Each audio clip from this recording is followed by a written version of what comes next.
Before the story begins, make sure to like, subscribe, and let me know. What time do you usually watch videos? And don't forget to suggest the next story or content you'd like to see.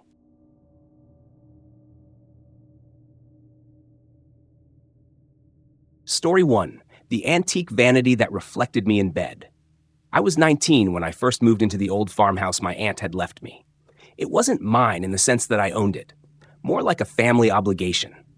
My aunt had no children of her own, and when she passed away, her will had been very specific. The house was to be kept in the family, and I was the only one willing or desperate enough to take it on. The place was falling apart in some areas, but it still had this haunting beauty, the kind of quiet dignity that comes from creaking floorboards and wallpaper faded by decades of sunlight. It was in the master bedroom that I first saw the vanity. The room itself was spacious, with tall windows draped in lace curtains yellowed with age. Against one wall stood a heavy oak vanity, carved with intricate floral designs that were chipped and worn but still impressive. It was the kind of furniture you knew had once belonged to someone important. The oval mirror was slightly fogged at the edges, like the silver backing had been eaten away by time. The stool beneath it was upholstered in faded velvet, crushed flat in the middle from years of use. I didn't think much of it at first. The vanity was just another piece of antique furniture, one of dozens scattered throughout the house. But that first night, when I finally settled into the massive four-poster bed that had also been my aunt's, I noticed something strange. The bed was positioned directly across from the vanity. The mirror's surface caught the entire bed in its reflection, every pillow, every wrinkle in the sheets, every movement I made. I lay there staring at it, realizing just how unnerving it felt to watch myself in bed, lying perfectly still while the mirror echoed every motion. I eventually fell asleep, though unease prickled at the back of my mind. The next morning I woke up and, without meaning to, glanced at the mirror first thing. What I saw made my skin crawl. The bed in the reflection looked exactly as it did in reality, sheets messy, pillows tossed aside. But in the reflection, I was still lying there, fast asleep. I froze, staring. My body in real life was upright, breathing hard, heart pounding. Yet in the mirror, my other self turned slowly, shifting under the covers as if in a dream. Then, a second later, the figure vanished. The reflection matched again. I told myself it was a trick of the eyes. Maybe I was half asleep, maybe my brain was still foggy from the night before, but the pit in my stomach told me otherwise. That night, I tried to ignore the vanity. I even turned the mirror around to face the wall before getting into bed. But sometime in the night, I woke up to the distinct sound of wood scraping across the floor. The mirror was facing me again. This time, I didn't look. I kept my eyes shut tight and pulled the blanket up to my chin, telling myself it wasn't real, that maybe I had forgotten to turn it around after all. But deep down, I knew I hadn't. The days that followed blurred together. Every morning, the reflection was slightly off. Sometimes the sheets in the mirror looked smoother than the ones I woke up in. Other times, I caught glimpses of myself in poses I hadn't slept in, like lying flat with my hands folded neatly on my chest, as though I were in a coffin. Once, I saw myself sitting upright in bed, staring straight into the vanity, even though I knew I'd been asleep. I tried moving the vanity out of the bedroom, but it was impossibly heavy, far more than I could manage alone. I asked my friend Dylan to come help me. When he arrived, he laughed when I told him about the strange reflection, but he agreed to help anyway. Together, we strained and shoved at the oak monster, but it wouldn't budge more than an inch. Dylan joked that maybe it was nailed to the floor. When he bent down to check, his laughter died. There were no nails, no bolts, nothing. It simply wouldn't move. That night, I didn't sleep at all. I lay awake, watching the mirror as the hours crawled past. At around 3 a.m, I saw something I still can't explain. The reflection didn't show me in bed anymore. Instead, it showed the room, my room, completely empty. The bed was neatly made, the covers tucked in tightly as if no one had touched them. But then, slowly, the door in the reflection creaked open. Something walked in. It looked like me, but older. Pale skin stretched tight across sharp cheekbones, eyes sunken and shadowed. It wore the same pajamas I had on, but the fabric was torn, stained with something dark. My reflection self sat down at the vanity, directly across from me, and stared into the mirror. Its lips curled into a smile, thin and unnatural. I couldn't move. I couldn't breathe. I felt the weight of that gaze pinning me to the bed, even though the figure was trapped within the glass. When I blinked, the image flickered, and the bed in the reflection was suddenly full again. Me, asleep, as if nothing had happened. By dawn, I'd convinced myself it was a nightmare. But then I noticed something that made my stomach lurch. On the vanity's surface, faintly traced in the dust, were the marks of two pale hands. Over the following weeks, I stopped sleeping in that room altogether. I moved to the smaller guest bedroom at the end of the hall, but even then, the nights weren't peaceful. The sound of scraping wood haunted me, sometimes faint, sometimes so loud it echoed down the hallway. No matter how many times I checked, the vanity was always where it had been, facing the bed I no longer slept in. One night, curiosity got the better of me. I crept back into the master bedroom with my phone, determined to record whatever the mirror showed. I set the phone up on the dresser, camera facing the vanity, and left it running while I tried to sleep on the floor. At 3 a.m., I woke to the sound of the vanity stool creaking. My phone's camera light was still blinking red, recording. I forced myself to look. The figure in the mirror wasn't me this time. It was a woman, her hair long and tangled, wearing a faded nightgown that looked decades old. She sat at the vanity, brushing her hair slowly, methodically, even though there was no brush in her hands. Her movements were jerky, almost puppet-like, and every so often she turned her head toward the bed, where in the reflection I was still lying fast asleep. My phone battery died before dawn. When I checked the footage, the screen was black. No sound, no video. Just static. The next morning, I called a local antique dealer to come appraise the vanity, thinking maybe I could sell it. He was an older man, with thick glasses and a gruff voice. The moment he stepped into the bedroom, his face drained of color. "You need to cover that mirror," he said, almost in a whisper. When I asked why, he shook his head. "That's not a vanity you want in your house. Some pieces, they hold on to things, memories, people, sometimes worse." I pressed him for details, but he refused to elaborate. All he did was mutter a prayer under his breath and leave in a hurry, refusing payment. It's been months since then, and the vanity is still in the master bedroom. I keep the door shut and locked, though sometimes I hear movement inside, as though someone is dragging furniture across the floor. On nights when I pass the door, I swear I hear faint laughter, or the creak of the stool shifting as someone settles in front of the mirror. I don't go in there anymore. But sometimes, late at night, when the house is quiet and I'm almost asleep, I get the strangest feeling that someone is watching me, not from the hallway, not from the windows, but from inside the glass. And when I close my eyes, I see it. The vanity, the mirror, and myself lying in that bed asleep as though I never left. Story 2. The Hotel Mirror. Across from the sheets. I've never been one to put much stock in ghost stories. I travel a lot for work, and most of the hotels I stay in are just bland, cookie-cutter boxes. Identical rooms with beige walls, stiff sheets, and mirrors that exist only to make the small space feel less claustrophobic. But there was one hotel on a business trip to Chicago that forced me to question everything I thought I knew about reflection, perception, and the safety of the ordinary. It was late November, bitterly cold, and my flight had been delayed for hours due to a snowstorm. By the time I dragged myself into the lobby of the hotel, I was exhausted, half frozen, and desperate for nothing more than a warm bed. The place wasn't one of the chain hotels I usually booked through my company. It was an older boutique building downtown, wrapped in historic charm. The brass fixtures gleamed faintly, the wallpaper was patterned with faded florals, and there was that unmistakable scent of old wood polished with lemon oil. The receptionist was kind, if not unusually quiet. She slid me the keycard without a word of small talk, only wishing me a good night in a tone that felt oddly heavy. But I brushed it off. I'd been awake for nearly 20 hours, and my brain was too tired to care about her strange demeanor. The room itself was cozy enough. Dark cherry furniture, a king-sized bed with thick quilts, a faint hum of the radiator in the corner. But what caught my attention immediately was the mirror. It wasn't the usual wall-mounted rectangle you'd find above a desk or sink. No, this was a full-length antique mirror in an ornate wooden frame, standing directly across from the bed. Its position was deliberate, perfectly aligned so that if you were lying down, you could see yourself sprawled across the sheets. I didn't like that. I never have.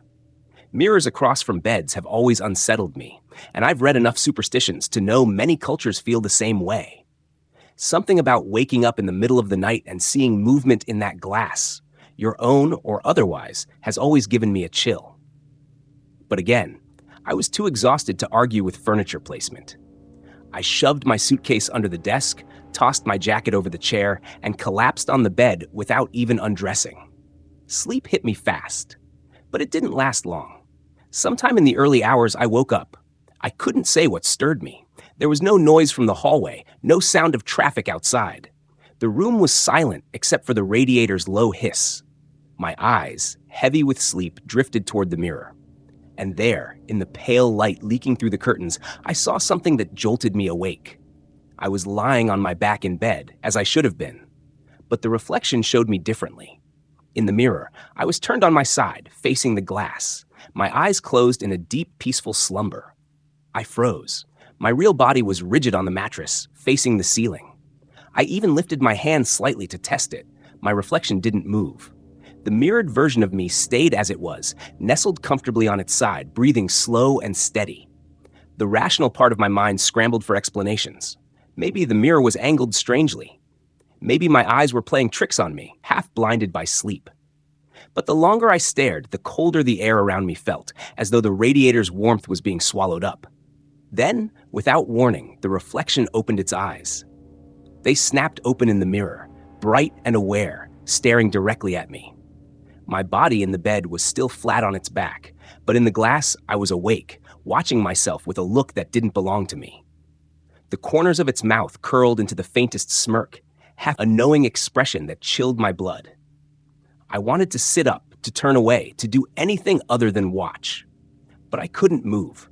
I was pinned in place by a heaviness in my chest, something I've since recognized as sleep paralysis, though at the time it felt more like invisible hands holding me down. The mirrored version of me sat up slowly, sheets falling away, and began to swing its legs over the side of the bed. Every sound in the room seemed to vanish. No radiator. No breathing. Nothing. Just silence thick enough that I could hear my own heartbeat hammering in my ears. My reflection stood. Its movements were deliberate, precise. It smoothed down the quilt, adjusted its shoulders, and began to walk toward the edge of the glass, as though it could step right through. Its eyes never left mine.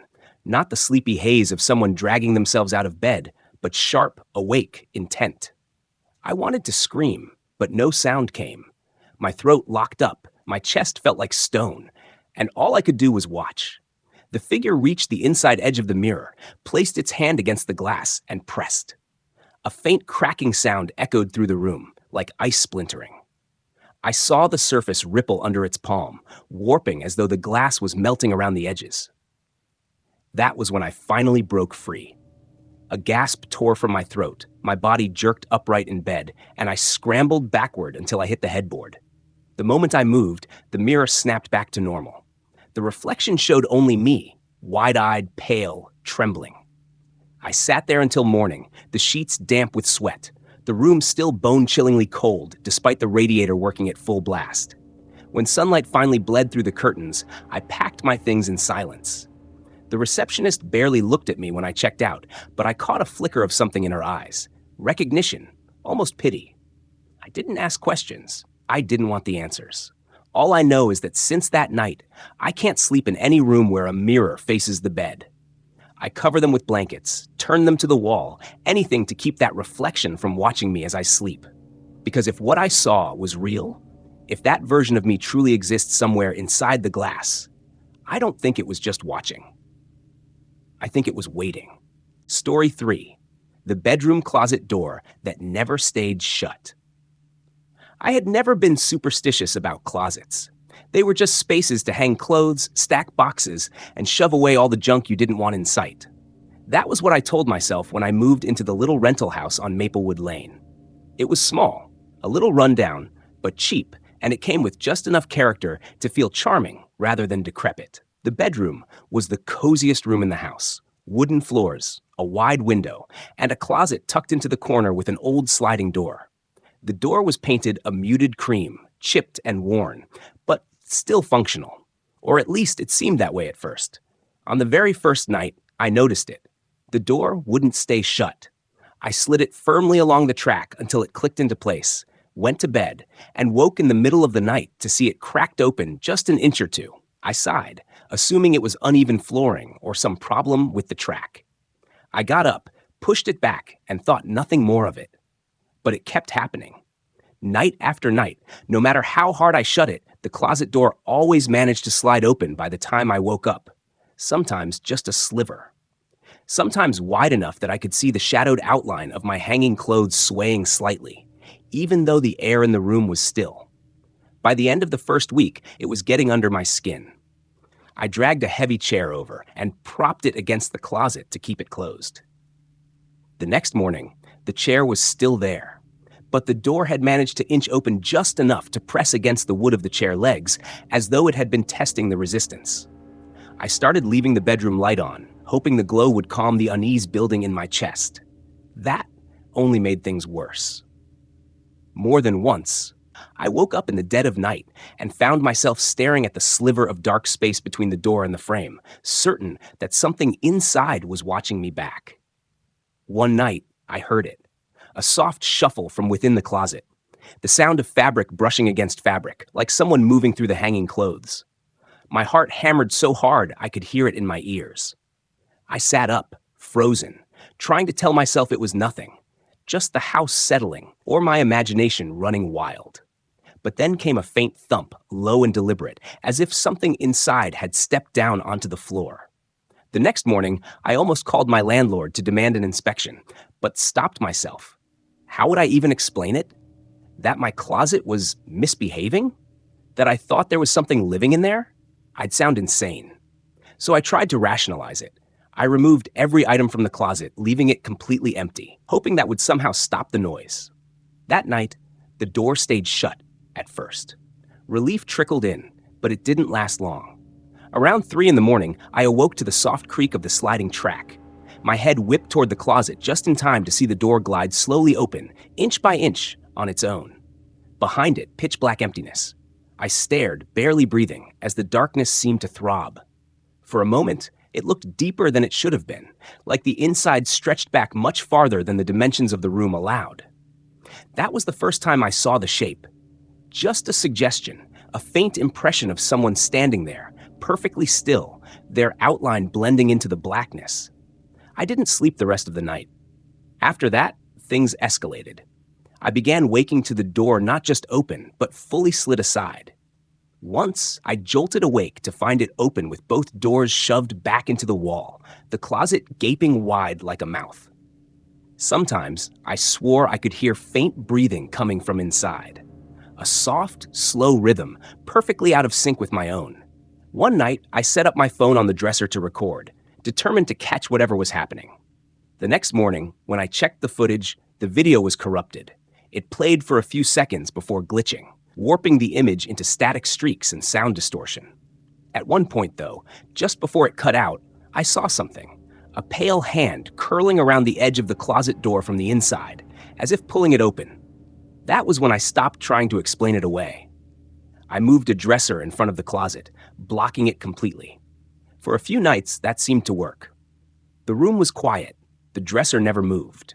I began to think maybe I'd finally outsmarted whatever it was. But 3 nights later, I woke to the sound of wood dragging across wood. My heart sank. I flicked on the lamp and saw the dresser. A solid, heavy piece I could barely move by myself, shifted a full foot away from the closet. The door stood open. I lost it then. I screamed at the closet, my voice cracking in terror and fury. "What do you want?" There was no answer, just silence. But I knew, in that silence, I had made a mistake. That night, I dreamt, or maybe it wasn't a dream. I was lying in bed, staring at the ceiling, when I felt the unmistakable sensation of weight pressing into the mattress beside me. Slow, deliberate, as though someone had crawled out of the closet and was settling down right next to me. I couldn't move. My eyes watered with terror as I turned my head and saw, for just a fraction of a second, a face inches from mine. Pale, hollow-eyed, a mouth stretched too wide in a grin. I woke drenched in sweat, gasping, but the impression of its presence lingered, thick as smoke in the air. The closet never stopped. No matter what I tried, salt at the door, prayers, even sleeping in the living room, it always found a way to remind me. I'd hear the sliding track at night, even if I wasn't in the bedroom. Sometimes I'd find the door open in the morning, though I hadn't stepped foot in there for days. It wasn't the closet itself that terrified me anymore. It was the knowledge that something used it, that it wasn't just a door to storage, but a door to something else, something that wanted me to know it was there. I moved out after 3 months, packed everything in a frenzy, and left half my belongings behind just to escape. Sometimes, though, when I'm lying in bed in my new apartment with no closet in sight, I still hear it. That soft, sliding creak, the sound of a door opening in the dark. Story 4, the mirror in my grandmother's house, that knew when I slept. When I was 12, my parents often sent me to my grandmother's old farmhouse for the summer. It was a sprawling 2-story place, tucked behind rows of maple trees, its paint peeling, its windows staring out like tired eyes. Despite its age, I loved it there, mostly because my grandmother was gentle, soft-spoken, and told stories about old things as though they had lives of their own. The first time I noticed the mirror was during a humid July afternoon. It stood at the end of the upstairs hallway, tall and oval-shaped, framed in dark walnut wood. My grandmother called it the Watcher with a laugh, but her laugh seemed forced, and she quickly moved on to talking about something else.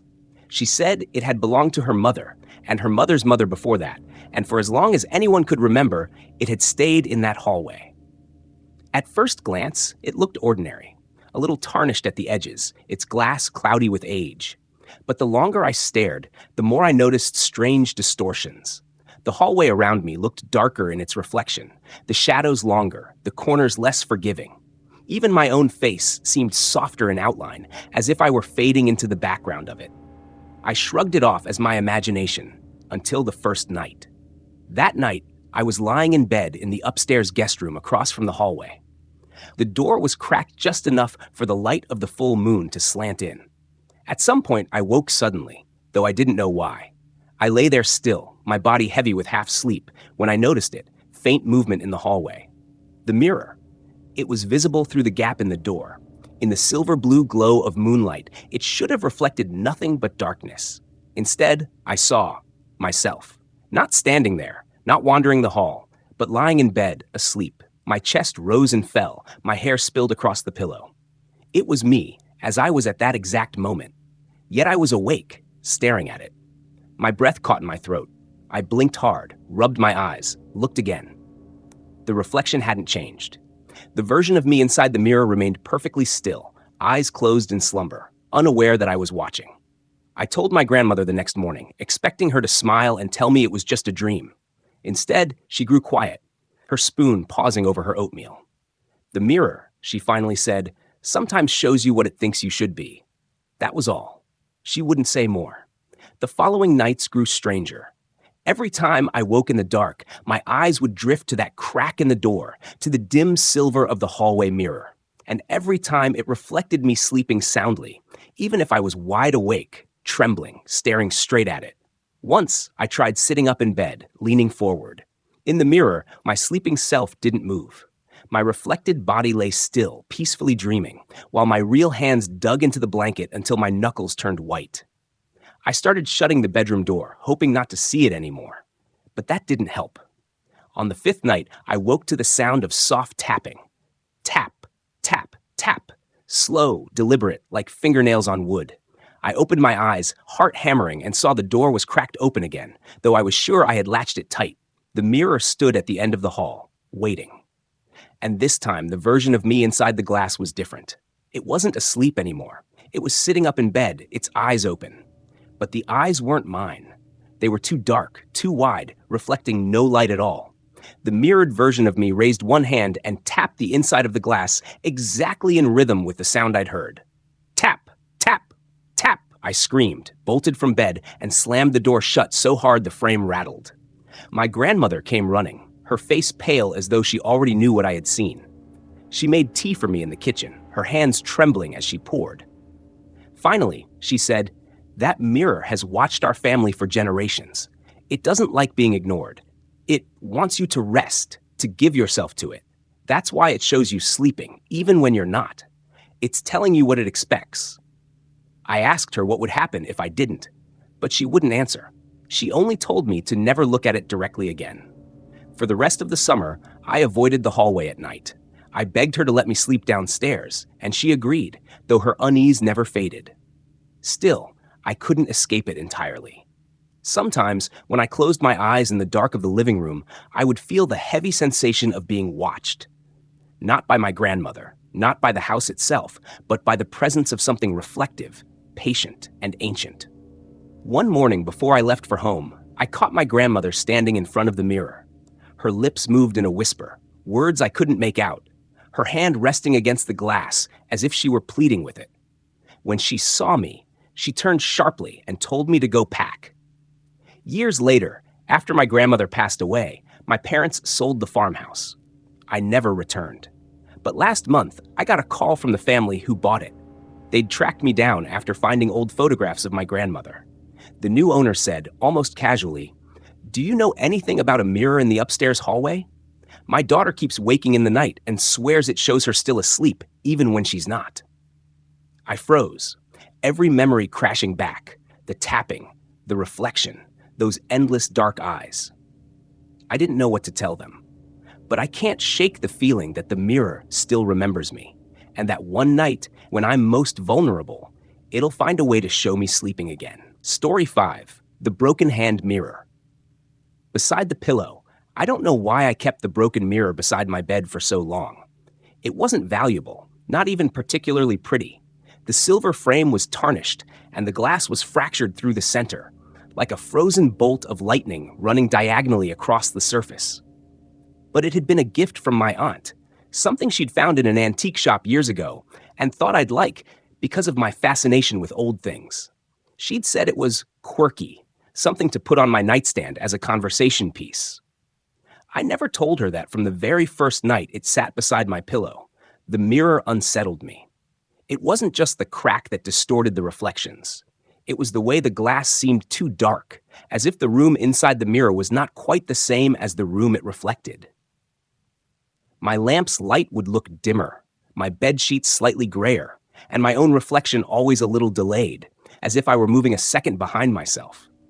The first time it happened, I brushed it off as a trick of exhaustion. I had stayed up late reading, the lamp dim beside me, when I caught movement in the mirror. I froze. It was me, but I hadn't moved. My mirrored self had turned her head toward me while I was still staring down at my book. It was subtle, a fraction of a second's difference, but it made my skin crawl. I laughed it off then. I told myself the crack distorted the reflection, that I was overtired. I closed my book and turned off the lamp. But as I lay there in the dark, the mirror beside my pillow, I couldn't shake the feeling that eyes were on me. Not just my own reflected ones, but something waiting, lingering in that fractured shadow world just behind the glass. It only got worse. The nights that followed were punctuated by strange awakenings. I would open my eyes at 3 or 4 in the morning, and the first thing I'd see was the mirror, angled toward me on the nightstand. My reflection would be there, yes. But sometimes her eyes were open when mine had only just blinked awake. Sometimes her mouth twitched into a faint smile while mine remained still. Once, God, I remember it so vividly, I woke up to see her already sitting up in bed, her cracked reflection of my face tilted toward me while I was still lying flat. That was the night I draped a towel over the mirror. For a while, that seemed to help. Or maybe I just convinced myself it did. Out of sight, out of mind. But the dreams began soon after. I would dream of lying in bed, unable to move, while something sat inches away from me, just beyond my line of sight. I could hear breathing, not my own, heavier, uneven, and feel the weight of a presence watching me. In the dreams, I would fight to turn my head to see who or what it was, but my body refused to respond. And then, just before waking, I would feel fingers graze my hair. I started dreading sleep. By the 3rd week, I decided to get rid of the mirror. I picked it up in the morning, wrapped it in an old towel, and shoved it into the back of my closet. That night, for the first time in weeks, I thought maybe I would rest. But at 3:17 a.m., I woke to the sound of glass sliding against wood. I sat up in bed, every nerve in my body alert. The sound came again, closer this time, the scrape of a frame being dragged across my nightstand. My heart pounded. Slowly, I turned toward the side of the bed. The mirror was back. It sat exactly where it always had, beside my pillow, angled perfectly toward my face. Only this time, the towel I'd wrapped it in was gone. I could see myself reflected there, my terrified eyes wide in the dark. And behind me, in the reflection only, was the faint outline of a figure standing at the foot of my bed. I spun around, but there was nothing. Just shadows. When I looked back at the mirror, the figure was gone too. My reflection stared back at me, trembling, cracked through by that lightning-shaped fracture. I didn't sleep the rest of the night. The next day, I drove to the dump and threw the mirror into the large metal bin myself, watching it disappear beneath piles of trash. I thought that would be the end of it. But that night, when I returned home and walked into my bedroom, my blood turned cold. The mirror was back. It was waiting on my nightstand, the crack through the glass catching the dim light of the lamp. This time, though, the reflection didn't move with me at all. It just lay there in bed, eyes wide open, staring at the ceiling while I stood frozen in the doorway. And when I dared to take a step closer, I realized something far worse. It wasn't me in the reflection anymore.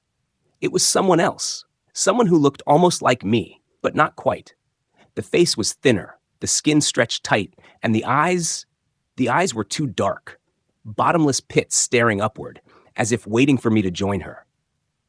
I don't remember moving the mirror after that. I don't remember choosing to lie down.